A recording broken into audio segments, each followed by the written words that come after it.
Hello all of you, स्वागत है आप सभी लोगों का डीएलएड 4 सेमेस्टर के अंतर्गत मैथमेटिक्स की इस नई क्लास में। साथियों, आप सभी लोगों को डीएलएड 4 सेमेस्टर की मैथमेटिक्स के अंतर्गत इकाई नंबर 1 पढ़ाई जा चुकी है। ठीक है, उसके 4 वीडियो अपलोड किए गए हैं। आप प्लेलिस्ट में जाइए, देख सकते हैं उन सारे वीडियो को, पहले चैप्टर को कंप्लीट कर सकते हैं। इस वीडियो में मैं आप लोगों को इकाई नंबर 2 पढ़ाने वाला हूं और इस वीडियो में इस इकाई को मैं पूर्ण रूप से समाप्त भी कर दूंगा, क्योंकि ये बहुत बड़ा चैप्टर नहीं है। ठीक है, और इकाई नंबर 2 का नाम है वर्ग, वर्गमूल, घन तथा घनमूल। यानी इस इकाई में हमें क्या जानना है कि किसी संख्या का वर्ग क्या होता है, घनमूल क्या होता है और घन क्या होता है और वर्गमूल क्या होता है। इन 4 बातों की चर्चा हम यहाँ पर करने वाले हैं और 2-4 क्वेश्चनों की भी बताएंगे कि कैसे दशमलव संख्या का वर्ग फाइंड किया जाता है, परिमेय संख्या का वर्ग कैसे फाइंड किया जाता है, वर्गमूल और घनमूल कैसे फाइंड किया जाता है। इन सारी बातों को हम बताने वाले हैं। तो चलिए टाइम को लॉस नहीं करते और अपनी क्लास को हम स्टार्ट करते हैं। सबसे पहले हम बात करेंगे वर्ग की। वर्ग को इंग्लिश में बोलते हैं स्क्वायर। वर्ग क्या होता है? किसी संख्या का वर्ग निकालने के लिए हम क्या करते हैं? देखिए, अगर वर्ग की परिभाषा की बात करें तो मान लीजिए कोई एक संख्या है, उस संख्या को हम उसी संख्या से गुणा कर दें तो गुणनफल से प्राप्त जो संख्या होती है वो उस गुणा की गई संख्या का वर्ग कहलाती है। हो सकता है ऐसे आपको बात समझ में ना ही हो, मैंने आपके सामने परिभाषा भी लिख दिया है जिससे टाइम लॉस ना हो। तो परिभाषा में बताया गया कि जब किसी संख्या को उसी संख्या से गुणा करें, मान लीजिए एक संख्या मैं ले लेता हूँ 3 और 3 को हम 3 से ही गुणा कर दें तो गुणा करने पर हमें कौन सी संख्या मिलेगी? 9। तो गुणनफल से प्राप्त संख्या जो ये 9 है वो इस गुणा की गई संख्या का क्या है? वर्ग है। इस संख्या से मैंने गुणा किया है ना, तो गुणा की गई जो संख्या है यही क्या, इसका वर्ग ही ये आपका 9 है। ठीक है, यानी किसी संख्या को उसी संख्या से गुणा करने पर गुणनफल से प्राप्त जो संख्या होती है वो उस गुणा की गई संख्या का वर्ग कहलाती है। ये होती है वर्ग की परिभाषा। और अगर हम यहाँ पर देखें तो एक बात और निकल के आ रही है। मैंने आप लोगों को घातांक के नियम से बताया था कि अगर a की पावर m लिखा हो और गुणे a की पावर n लिखा हो, मतलब आधार समान हो, तो घातों को क्या कर लिया जाता है? जोड़ लिया जाता है। एक आप आधार ले लोगे और m प्लस कितना लिख दोगे? n लिख दोगे, यानी घाते आपस में जोड़ लोगे। तो देखिए यहाँ पर भी वही काम हो रहा है। 3 की पावर 1 है और 3 की पावर 1 है, तो यहाँ पर देखिए इसको ऐसे भी ले सकते हैं, एक आधार ले लेंगे और एक घात ये एक कितना हो जाएगा? 2, यानी 3 का स्क्वायर भी लिखा जा सकता है। ठीक है, यानी हमें क्या निकालना है? 3 का वर्ग निकालना है। कितना मिलेगा? 9 मिलेगा। मतलब हम सिंपली भाषा में अगर बात कहें तो किसी संख्या की घात 2 का मान ही क्या कहलाता है? उस संख्या का वर्ग कहलाता है। जैसे हमें इस संख्या का वर्ग निकालना था 3, तो इसके ऊपर घात 2 लगा दे। घात 2 का मतलब उस संख्या का 2 बार मल्टीप्लाई। ठीक है, गुणनफल। तो जो गुणनफल से प्राप्त संख्या होती है वही उस संख्या का वर्ग कहलाती है। इसी प्रकार मान लीजिए हमें 5 का वर्ग निकालना है। ठीक है, तो 5 का वर्ग का मतलब 5 का स्क्वायर। 5 के स्क्वायर का मतलब 5 को 2 बार लिखेंगे और उसका गुणा करेंगे तो कितना मिलेगा हमें? 25। तो 5 का वर्ग कितना हो जाएगा? 25 हो जाएगा। तो इस तरीके से आप लोगों ने ये जान लिया कि वर्ग होता क्या है। ठीक है, अब मैं आप लोगों को कुछ महत्वपूर्ण बातें बताऊंगा और कुछ क्वेश्चन बताऊंगा वर्ग और वर्गमूल पर आधारित। ठीक है, तो देखिए यहाँ पर आप नोट हेडिंग लगा लीजिए। नोट में सबसे पहला पॉइंट बहुत ही महत्वपूर्ण। ठीक है, जैसे मान लीजिए हम किसी, यहाँ पर अभी हमने बताया कि किसी संख्या का जो वर्ग निकाला जाता है वह उस संख्या को 2 बार गुणा करने पर निकाला जाता है। और आप सभी को पता है कि अगर कोई एक ऋणात्मक संख्या है और उसको हम ऋणात्मक संख्या से गुणा करते हैं तो ऋण और ऋण चिन्ह का जो गुणा होता है वो आपका क्या होता है? धन होता है। यानी हम संख्या का गुणा कर लेते हैं, 3 चौक 12 और माइनस का गुणा कितना हो जाता है? प्लस चिन्ह हो जाता है। ये बात आप सभी को पता है। तो एक बात यहाँ से निकल के आ रही है, सबसे इंपॉर्टेंट बात ये कि किसी भी धनात्मक संख्या का वर्ग हम फाइंड करें या किसी भी हम ऋणात्मक संख्या का वर्ग फाइंड करें, हमें जो प्राप्त संख्या होगी वो सदैव कैसी मिलेगी? धनात्मक ही मिलेगी। देखिए, जैसे हम यहाँ पर क्या करते हैं तो आप लिख सकते हो कि किसी भी धनात्मक या ऋणात्मक संख्या का वर्ग सदैव एक धनात्मक संख्या होती है। ये आप लिख सकते हो ना कि किसी भी धनात्मक और ऋणात्मक संख्या का वर्ग सदैव एक धनात्मक संख्या होती है। लिख लेना। तो देखिए हम यहाँ पर उदाहरण लेकर आपको बता रहे हैं। जैसे मान लीजिए हम यहाँ पर -4 का क्या करेंगे? वर्ग निकालेंगे। -4 का वर्ग निकालेंगे तो देखिए इसका मतलब ये है कि -4 को 2 बार गुणा करना। अब माइनस का गुणा कितना होता है? प्लस होता है। और 4 का गुणा कितना हो जाएगा आपका? 16 हो जाएगा। तो -4 का हमने वर्ग निकाला तब भी हमें 16 मिला। इसी प्रकार अगर हम निकालते हैं यहाँ पर 4 का वर्ग, ध्यान दीजिएगा, 4 का वर्ग निकालने का मतलब ये है कि 4 को हम 2 बार गुणा करेंगे तो 4 जो कितना होता है? 16। तो आप देख सकते हो कि हमने ऋणात्मक संख्या का वर्ग निकाला तब भी हमको एक धनात्मक संख्या मिली, और हमने धनात्मक संख्या का वर्ग निकाला तब भी हमें एक धनात्मक संख्या मिली। इसका मतलब यही है कि किसी भी ऋणात्मक या धनात्मक संख्या का हम वर्ग फाइंड करते हैं तो सदैव हमें क्या मिलती है, एक धनात्मक संख्या मिलती है। कैसे संख्या मिलती है, एक धनात्मक संख्या मिलती है। अब यहाँ पर हम बात करें जो वर्गमूल की बात आती है, वर्गमूल क्या होता है, तो देखिए पूर्ण वर्ग पूर्णांकों के जो वर्गमूल होते हैं वो सदैव धनात्मक तथा ऋणात्मक होते हैं। ये सबसे इंपॉर्टेंट पॉइंट है, पॉइंट नंबर 2, इसका आप स्क्रीनशॉट ले सकते हो।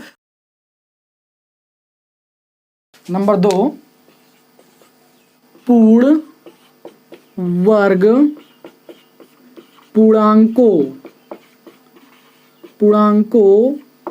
के वर्गमूल सदैव धनात्मक व ऋणात्मक होते हैं, यानी दोनों होते हैं, ऋणात्मक होते हैं। वर्गमूल का सीधा मतलब यह है कि किसी भी संख्या का हमें अंडर रूट फाइंड करना है, ठीक है। जैसे देखिए यहाँ पर एक एग्जांपल मैं आपके सामने और लेता हूँ, तभी आपको पूरी बात समझ में आएगी। जैसे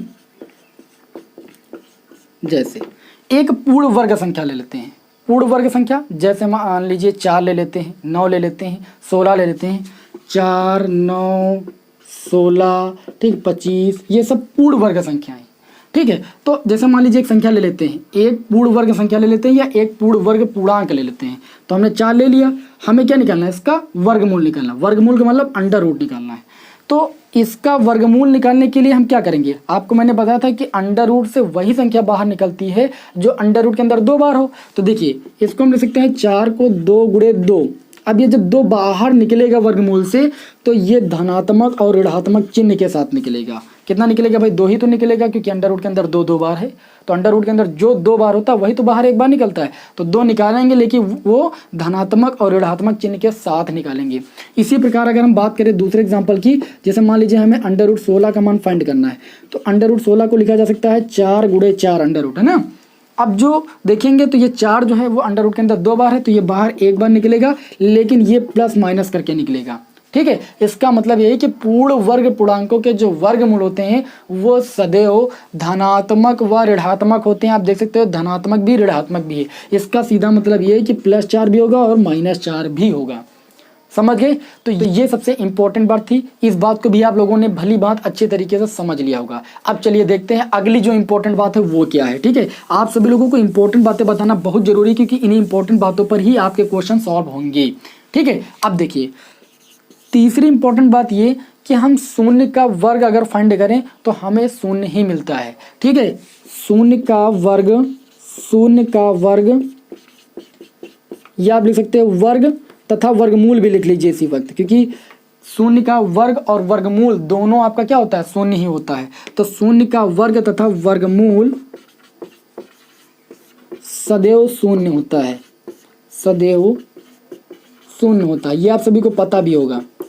ये तीसरी इंपॉर्टेंट बात थी। अब वर्गमूल और वर्ग के अंतर्गत हम आपको ये बताएंगे कि किसी परिमेय संख्या का वर्ग और वर्गमूल क्या होता है। तो जैसे मैंने आप लोगों को यहाँ पर अभी बताया, क्या बताया कि किसी संख्या का वर्ग निकालने के लिए उसी संख्या से मल्टीप्लाई कर देते हैं। इसी प्रकार किसी परिमेय संख्या का वर्ग निकालने के लिए उसी परिमेय संख्या से हम गुणा कर देते हैं। जैसे यहाँ पर देखिए चौथा नंबर पॉइंट आपका हो जाएगा परिमेय संख्या का वर्ग, है ना, परिमेय संख्या का वर्ग तथा वर्गमूल। परिमेय संख्या एक ऐसी संख्या जिसको हम p बटे q के रूप में लिख सके। आप सभी को पता है परिमेय संख्या जिसको p बटे q के रूप में लिखा जा सके। ठीक है, तो जैसे मान लीजिए हम एक परिमेय संख्या ले लेते हैं 2/3। ठीक है, हमें इसका वर्ग फाइंड करना है, तो 2/3 को हम 2/3 से ही गुणा कर देंगे, क्योंकि किसी भी संख्या का वर्ग फाइंड करने के लिए उसी संख्या से गुणा कर देते हैं। और जब कोई संख्या हमारी भिन्न के रूप में लिखी होती है, अंश और हर के रूप में लिखी होती है, तो अंश अंश का गुणा होता है, हर हर का गुणा होता है। तो 2 का गुणा कितना हो जाएगा 4 और 3 का गुणा कितना हो जाएगा 9। तो इस प्रकार हम ये कहेंगे कि 2/3 का जो वर्ग होता है वो कितना होता है 4/9 होता है। ठीक है, बिल्कुल। अब एक बात और समझिए, जैसे हमें परिमेय संख्या का वर्गमूल निकालना हो, ठीक है, तो परिमेय संख्या का वर्गमूल निकालेंगे तो हमें सदैव धनात्मक और ऋणात्मक संख्या ही मिलेगी, वो भी परिमेय संख्या मिलेगी। देखिए कैसे, अभी हमने यहाँ पर एक पॉइंट लिखा है कि पूर्ण वर्ग पूर्णांकों के वर्गमूल सदैव धनात्मक व ऋणात्मक होते हैं, वैसे कोई परिमेय संख्या पूर्ण वर्ग है, ठीक है, तो उसका वर्गमूल सदैव आपका धनात्मक तथा ऋणात्मक परिमेय संख्या होगी। देखिए कैसे, जैसे मान लीजिए हमें यहाँ पर देखिए दो पूर्ण वर्ग संख्या ले लेते हैं, एक 4 ले लेते हैं, एक 9, और हमें इसका वर्गमूल फाइंड करना हो तो एक परिमेय संख्या का वर्गमूल फाइंड करेंगे तो मिलेगी हमें एक परिमेय संख्या। देखिए 4 का वर्गमूल कितना होगा, 4 को हम लिख सकते हैं 2 गुणे 2, और 9 को कितना लिख सकते हैं 3 गुणे 3, ठीक है। तो 2 अंडर रूट के अंदर 2 बार है तो एक बार निकलेगा, और 3 अंडर रूट के अंदर 2 बार है तो ये भी एक बार निकलेगा, और ये प्लस माइनस चिन्ह के साथ निकलेगा, ठीक है, यानी धनात्मक और ऋणात्मक दोनों होंगे। तो किसी भी पूर्ण वर्ग परिमेय संख्या का वर्गमूल सदैव धनात्मक व ऋणात्मक परिमेय संख्या होती है। तो आप देख सकते हो ये भी तो आपकी एक परिमेय संख्या है। इसी प्रकार एक एग्जांपल और ले लेते हैं आपके सामने। मान लीजिए हम ले लेते हैं 16/9, ठीक है, इसका वर्गमूल हम निकालें 3। अब यहाँ पर हम प्लस माइनस लगा देंगे बस। तो इस तरीके से किसी परिमेय संख्या का वर्गमूल ज्ञात किया जाता है। तो अब आप लोगों को वर्ग और वर्गमूल के बारे में अच्छी तरीके से जानकारी हो गई होगी। अब चलिए हम आपको बताते हैं कि घन और घनमूल क्या होता है। स्क्रीनशॉट लेना चाहो तो इसका ले सकते हो। तो चलिए अब हम बात करते हैं घन और घनमूल के बारे में। देखिए मैंने अभी आप लोगों को वर्ग के बारे में बताया। वर्ग क्या होता है, कोई एक संख्या हो, उस संख्या को हम उसी संख्या से मल्टीप्लाई कर दें तो प्राप्त संख्या जो होती है वो उस गुणा की गई संख्या का वर्ग होती है। इसी प्रकार अगर हम घन की बात करें तो कोई संख्या है, उस संख्या को हम 3 बार लिख कर आपस में गुणा करें, और गुणा करने के पश्चात जो संख्या हमें प्राप्त होती है हम कहेंगे कि जो वह संख्या है वो उस गुणा की गई संख्या का घन है। मैंने आपके सामने परिभाषा लिख दी है, आप लिख सकते हो कि जब किसी संख्या को 3 बार लेकर, जब किसी संख्या को 3 बार लेकर आपस में गुणा किया जाता है तो प्राप्त संख्या उस संख्या की घन होती है या घात 3 होती है, ठीक है। जैसे मान लीजिए हमें 5 का घन ज्ञात करना हो तो 5 का घन ज्ञात करने का सीधा मतलब ये है कि 5 की पावर 3 का मान ज्ञात करना है, और 5 की पावर 3 का मतलब ये है कि 5 को 3 बार लिखिए और उसका आपस में गुणा कीजिए। तो 5 25 पंचे कितना होता है भाई, 125 होता है। तो जो ये 125 संख्या आपको मिली है वो इस गुणा की गई संख्या का, यानी जो आपस में गुणा की गई संख्याएं हैं सब एक जैसी हैं, इस संख्या का क्या है, घन है। 125 क्या है, इस 5 संख्या का घन है। इसी प्रकार मान लीजिए हमें 4 का घन निकालना हो तो मतलब हमें 4 को 3 बार लिखकर उसका गुणा करना है। 4 चौक 16, 16 चौको 64। अब ये 64 जो संख्या मिली है वो 4 का क्या है, घन। यानी किसी भी संख्या का अगर हमें घन ज्ञात करना है तो उस संख्या को 3 बार लिखकर उसका आपस में गुणा करना है, और जो प्राप्त संख्या मिलेगी वो उस गुणा की गई संख्या का क्या कहलाएगी, घन कहलाएगी।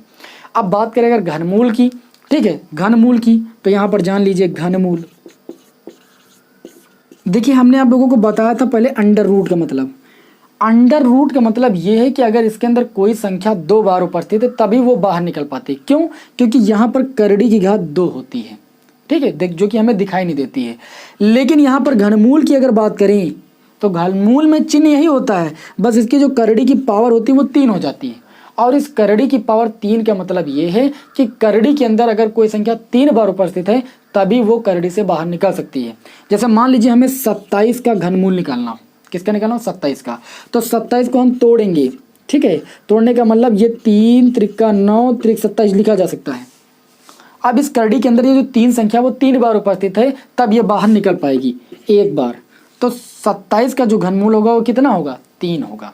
यानी किसी भी संख्या का अगर हमें घनमूल फाइंड करना है तो वह घन मूल चिन्ह के अंदर 3 बार उपस्थित होनी चाहिए, ठीक है, तभी वो जो है घनमूल के चिन्ह से बाहर निकल सकती है, ठीक है। तो घनमूल किन संख्याओं का निकलता है, घनमूल उन संख्याओं का निकलता है संख्याएं किसी संख्या को लेकर उसको 3 बार गुणा करने पर प्राप्त होती हैं। जैसे मान लीजिए एक संख्या 5 ले लिए और 5 का हम 3 बार मल्टीप्लाई करें 5 बार लिखकर तो हमें 125 मिलेगी। तो घनमूल सदैव 125 का ही निकल सकता है। यानी ऐसी संख्याएं जो किसी भी संख्या के 3 बार गुणा करने पर प्राप्त होती हैं उन्हीं संख्याओं का हम घनमूल फाइंड कर सकते हैं। और घनमूल कभी प्लस माइनस करके नहीं निकलता है। वर्गमूल तो प्लस माइनस करके निकलता है लेकिन घनमूल कभी प्लस माइनस करके नहीं निकलता है। अब हम आप लोगों को इन दोनों टॉपिकों के अंतर्गत घन और घनमूल के अंतर्गत नोट हेडिंग डलाएंगे और इसके अंतर्गत कुछ इंपॉर्टेंट बातें आप लोगों को बताएंगे, ठीक है। और फिर मैं आप लोगों को 2-3 क्वेश्चन सॉल्व कराऊंगा, फिर ये आपका चैप्टर क्लोज हो जाएगा। तो चलिए इसको हम यहाँ पर रफ कर देते हैं और हेडिंग लगा लेते हैं नोट हेडिंग डाल लेंगे और नोट हेडिंग के अंतर्गत पहला नंबर डाल लेंगे। देखिए किसी भी हमें चाहे ऋणात्मक संख्या और धनात्मक संख्या का वर्ग फाइंड करना होता था तो हमें सदैव एक धनात्मक संख्या मिलती थी, लेकिन अगर किसी धनात्मक या ऋणात्मक संख्या का घन फाइंड करना है तो सदैव एक धनात्मक संख्या नहीं मिलेगी। क्यों नहीं मिलेगी? देखिए, अगर मान लीजिए हमें यहाँ पर किसी धनात्मक संख्या का घन फाइंड करना है तो धनात्मक संख्या का जो घन होगा वो तो आपकी एक धनात्मक संख्या होगी, लेकिन किसी ऋणात्मक संख्या का जो घन होगा वो एक आपकी धनात्मक संख्या नहीं होगी। ठीक है, तो यहाँ पर मैं आपको लिख के दिखा दे रहा हूँ, धनात्मक संख्या इसका हम निकालेंगे घन, यानी इसकी पावर 3 का मान निकालेंगे तो सदैव हमें एक धनात्मक संख्या मिलेगी। क्या मिलेगी भाई? धनात्मक संख्या मिलेगी। जैसे एग्जाम्पल की हम बात करें, जैसे मान लीजिए 3 का हमें घन निकालना है तो 3 को 3 बार गुणा करेंगे, तीनों प्लस प्लस हैं तो प्लस प्लस का गुणा सदैव प्लस होता है। 3 त्रिका 9 त्रिक कितना मिल जाएगा? 27। ठीक है, लेकिन अगर किसी हम ऋणात्मक संख्या का क्या निकालेंगे? ऋणात्मक संख्या का घन निकालेंगे तो हमें एक ऋणात्मक संख्या ही मिलेगी। कौन सी संख्या मिलेगी भाई? ऋणात्मक संख्या मिलेगी। समझ रहे हो? जैसे एक एग्जांपल लेता हूं मैं आपके सामने, जैसे यहाँ पर 3 धनात्मक था, अब मैं -3 का घन निकालता हूँ। इसका सीधा मतलब ये है कि माइनस को 3 बार आप लिखिए, -3 गुणे -3 गुणे -3। देखिए यहाँ पर माइनस और माइनस का गुणा करोगे तो प्लस हो जाएगा, और प्लस और माइनस का गुणा करोगे तो प्लस और माइनस का गुणा माइनस होता है। ठीक है, तो यहाँ पर चिन्ह आपका हो जाएगा माइनस। फिर संख्याओं का गुणा करेंगे, 3 त्रिका 9 त्रिक कितना हो जाएगा? 27। यानी कोई ऋणात्मक संख्या है और उसका हमें घन फाइंड करना है तो हमें एक ऋणात्मक संख्या मिलेगी, और कोई धनात्मक संख्या उसका हमें घन फाइंड करना है तो एक धनात्मक संख्या मिलेगी। ठीक है, ये इंपॉर्टेंट बात आप सभी को समझ में आ गई। अब चलिए आगे बढ़ते हैं। पॉइंट नंबर 3, शून्य का घन तथा घनमूल सदैव शून्य ही होता है। सदैव शून्य ही होता है। शून्य का चाहे हम वर्ग निकालें चाहे वर्गमूल निकालें, शून्य का चाहे हम घन निकालें चाहे घनमूल निकालें, सदैव हमें शून्य ही प्राप्त होगा। ठीक है, तो ये कुछ बातें थी जिनको मैंने आप लोगों को अच्छे तरीके से समझा दिया। वर्ग, वर्गमूल, घन और घनमूल के अंतर्गत इन सब बातों को आप लोगों ने समझ भी लिया होगा। अब चलिए मैं आप लोगों को 2-3 क्वेश्चन सॉल्व करा देता हूँ, उसके बाद इस चैप्टर को हम क्लोज करते हैं। ठीक है, इसको हम रफ किए देते हैं। क्वेश्चन नंबर 1, 1/5 का घन ज्ञात कीजिए। घन ज्ञात कीजिए। आपको यहाँ पर 1/5 का घन ज्ञात करना है। तो घन की परिभाषा में आपको बताया गया कि किसी भी संख्या का घन निकालने के लिए उस संख्या को 3 बार लिखकर गुणा करना है आपस में। यानी अगर हमें 1/5 का घन निकालना है तो 1/5 को 3 बार लिखना है और उसके बाद गुणा करना है। तो भिन्नों का गुणा करने के लिए अंश अंश का गुणा करते हैं, हर हर का गुणा करते हैं। 1 का गुणा करेंगे तो हमें 1 मिलेगा। 5 का गुणा करेंगे 25 पंचे कितना हो जाएगा? 125। तो यहाँ पर आप देख सकते हो कि 1/5 का जो घन होगा वो 1/125 होगा। इसी तरीके से जैसे क्वेश्चन नंबर 2 आपसे पूछ लिया जाए, 1/16 का वर्गमूल ज्ञात कीजिए। वर्गमूल ज्ञात कीजिए, है ना। वर्गमूल का मतलब अंडर रूट फाइंड करना है आपको 1/16 का। अंडर रूट से वही संख्या बाहर निकलती है जो अंडर रूट के अंदर 2 बार उपस्थित होती है। इस 1 को हम 1 गुणे 1 लिख सकते हैं, क्योंकि 1 का हम चाहे जितनी बार गुणा करें उसका मान सदैव 1 ही होगा। तो 1 गुणे 1 लिख सकते हैं 1 को, और 16 को लिख सकते हैं 4 गुणे 4। तो देखें वर्गमूल के अंदर 1 2 बार हो गया तो इसको 1 बार निकालेंगे, 4 2 बार हो गया इसको भी 1 बार निकाल लेंगे। बस याद रखना कि वर्गमूल फाइंड करते हैं तो हमें प्लस और माइनस चिन्ह के साथ एक संख्या मिलती है। ठीक है, तो ये चूंकि एक पूर्ण वर्ग परमेय संख्या थी इसलिए हमें सदैव धनात्मक और ऋणात्मक परमेय संख्या प्राप्त होगी। तो धनात्मक और ऋणात्मक चिन्ह जरूर लगा देना। जैसे अभी 9 का हमें वर्गमूल फाइंड करना होता तो हम इसको ऐसे लिखते 3 गुणे 3 और 3 अंडर रूट से बाहर निकलते तो प्लस माइनस का चिन्ह लगाते। अभी मैंने आपको नोट में बताया। तो ये था आपका क्वेश्चन नंबर 2, ये भी आप सभी को समझ में आ गया होगा। चलिए क्वेश्चन नंबर 3 को देखते हैं। क्वेश्चन नंबर 3 ये है कि आप पॉइंट 1 का घन ज्ञात कीजिए। पॉइंट 1 का घन ज्ञात कीजिए। देखिए ये एक आपकी दशमलव संख्या हो गई। पॉइंट 1 का घन ज्ञात करना, इसका मतलब आपको पॉइंट 1 को 3 बार गुणा करना है। ठीक है, तो देखिए सबसे सरल तरीका मैं आपको बता रहा हूँ। इसके नीचे आप 1 मान लीजिए, या पूरे के बटे के नीचे 1 मान लीजिए, और इस पॉइंट को हटाइए। इस पॉइंट के बाद एक संख्या 1 0 बढ़ाइए, इस पॉइंट के बाद एक संख्या 1 0 बढ़ाइए, इस पॉइंट के बाद एक संख्या 0 बढ़ा लीजिए। एक एक एक का गुणा करोगे तो कितना आपका हो जाएगा 1 और बटे में कितना हो जाएगा भाई 1000। ठीक है, अब 1 को 1000 से भाग करने का सीधा मतलब ये है कि आप 0 लगाइए और उसके बाद दशमलव लगाइए। यहाँ पर कितने जीरो 1 2 3 जीरो यानी 0.3 अंक पहले लगेगा। तो यहाँ पर देखिए 1 अंक 2 अंक 2 जीरो बढ़ा लिए और 1 अंक ऑलरेडी पहले से ऊपर है उसको लिख लिया। तो ये हो जाएगा इसका आंसर, यानी जो संख्या ऊपर उसको लिखिए और उसके बाद यहाँ पर चूंकि 3 जीरो थे तो 3 अंक पहले दशमलव लगना था तो हमने 2 जीरो और बढ़ा लिए। ठीक है, तो ये आपका जो हो जाएगा 0.1 का क्या हो जाएगा घन हो जाएगा। इसी प्रकार आपसे क्वेश्चन पूछा जा सकता है, चौथा क्वेश्चन कि आप 0.04 का वर्गमूल यानी का मान निकालिए। ठीक है, का मान निकालिए, वर्गमूल का मतलब अंडर रूट तो मैंने लगा ही दिया, इसका मान आपको फाइंड करना है। तो आप देखिए सिंपली ऐसे फाइंड करोगे, वर्गमूल का चिन्ह लगाओगे, 0.04 लिखोगे, इसके नीचे 1 मानोगे, इस पॉइंट को हटाओगे तो यहाँ पर 2 जीरो बढ़ जाएंगे। ठीक है, अब देखिए इसको आप देखिए 4 के पहले जीरो का कोई मतलब है नहीं। ठीक है, 4 को आप लिख सकते हो 2 गुणे 2 और इस 100 को लिख सकते हो 10 गुणे 10। वर्गमूल से वही संख्या बाहर निकलती है जो अंडर रूट के अंदर 2 बार होती है। तो 2 जो है 2 बार अंडर रूट के अंदर तो ये 1 बार निकलेगी, 10 2 बार है तो ये 1 बार निकल आएगा। 2 को 10 से भाग करने का मतलब ये है कि 2 के आगे आपको दशमलव लगाना है, यानी एक संख्या के आगे दशमलव लगाना है। तो ये आपका हो जाएगा 0.2, ये आपके इस क्वेश्चन का आंसर हो जाएगा। तो ये थे कुछ आपके एक्सरसाइज के क्वेश्चन जो मैंने आप लोगों को करा दिए। ये क्वेश्चन आपके वर्ग, वर्गमूल, घन, घनमूल पर आधारित थे। तो इन सारे क्वेश्चनों को आप लोगों ने अच्छे तरीके से समझ लिया होगा। ये क्लास भी आप सभी लोगों को पसंद आई होगी। ठीक है, आप इसे अपने दोस्तों में अधिक से अधिक शेयर कीजिए। फिर अगली क्लास में मैं आप लोगों को इकाई नंबर 3 पढ़ाने वाला हूँ। ठीक है, चलिए फिर आपको हम मिलेंगे नेक्स्ट वीडियो में।